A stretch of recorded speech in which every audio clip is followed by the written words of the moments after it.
أهلا بيكم في حلقة جديدة. موضوعنا النهاردة عن الرحلة المدهشة اللي بتبدأ بفكرة مجنونة وبتنتهي باختراع بيغير شكل العالم. قبل ما نبدأ ياريت تشتركوا في القناة وتفعلوا زر الجرس عشان يوصلكم كل جديد، وما تنسوش تدعمونا بلايك. كل اختراع عظيم حوالينا من الطيارة للموبايل بدأ بفكرة واحدة بسيطة، فكرة كانت في الأول تبان مستحيلة.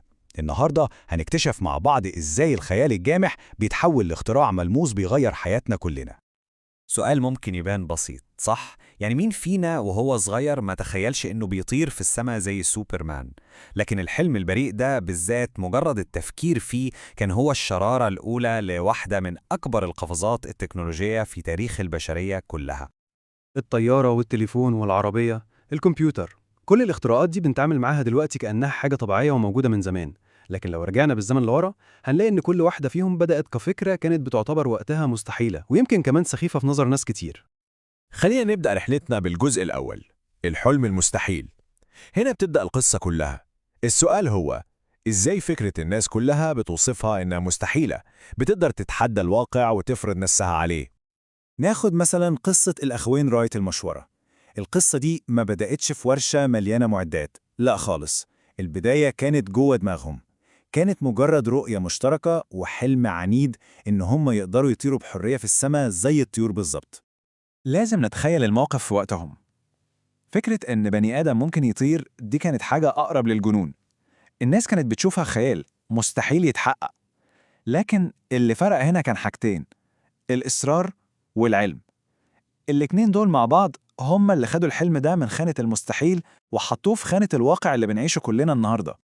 وده ننقلنا للجزء التاني، وقود الإبداع. لو الأحلام دي هي الموتور اللي بيحرك كل حاجة، يا ترى إيه هو البنزين بتاع الموتور ده؟ إيه اللي بيديه الطاقة عشان يشتغل أصلاً؟ الإجابة بسيطة: الخيال. الخيال هنا مش معناه إن الواحد يسرح بأحلام اليقظة وخلاص، لا. الخيال هو مصدر الطاقة الحقيقي، هو الوقود اللي بيحرك عجلة الابتكار لقدام. من غيره العجلة دي هتقف ومكانها مش هتتحرك. المعادلة هنا واضحة جدا. العقل اللي عنده القدرة إنه يتخيل مستقبل مختلف هو نفس العقل اللي عنده القدرة إنه يخلق ويبتكر المستقبل ده على أرض الواقع. يعني الخيال هو اللي بيجي الأول والابتكار بيجي بعده. طيب اتفقنا إن الخيال هو الشرارة، بس أي شرارة في الدنيا محتاجة حاجة تساعدها عشان تولع نار. وفي الجزء ده هنستكشف المزيج السحري ده اللي بيحول الخيال لحقيقة. الرحلة من مجرد فكرة لاختراع حقيقي ليها خطوات منظمة. الموضوع مش عشوائي. بتبدأ بفكرة خيالية بحتة، بعدين بتدخل مرحلة الدراسة العلمية، نشوف إيه الممكن وإيه اللي مش ممكن. بعد كده تيجي مرحلة التجارب المستمرة، مرة تنجح و10 تفشل، لغاية ما في الآخر بتوصل للواقع الملموس اللي نقدر نلمسه ونستخدمه. وهنا بنشوف الفرق واضح قوي. الخيال لوحده ممكن يطلع منه قصص وأفلام وفن يجنن، حاجات جميلة، بس بتفضل في عالم الخيال. لكن لما نضيف عليه العلم والمجهود والتجارب، هنا بقى بيتحول لحقيقة عملية بتغير العالم كله. وفكرة دمج الخيال بالعلم دي مش حاجة جديدة خالص. لو رجعنا بالزمن ورا هنلاقي أمثلة كتير، من عباس بن فرناس في القرن التاسع اللي قعد يدرس حركة الطيور عشان يحاول يطير، ولحد ألكسندر جراهام بيل في القرن ال19 اللي حلم إن الناس تكلم بعضها من مسافات بعيدة. كلهم بدأوا بحلم وبعدين استخدموا العلم عشان يحاولوا يحققوه. سنة 1876. التاريخ ده مش مجرد رقم في كتاب، دي اللحظة اللي حلم كان بيعتبروه وقتها خيال علمي بحت، حلم التواصل عن بعد، اتحول لحقيقة واقعة ومثبتة. دي كانت لحظة انتصار حقيقية للخيال لما اتحد مع العلم. وده يوصلنا للجزء الأخير في رحلتنا، واقع الغد. خلاص احنا شفنا ازاي خيالات زمان بقت هي الواقع بتاعنا النهاردة.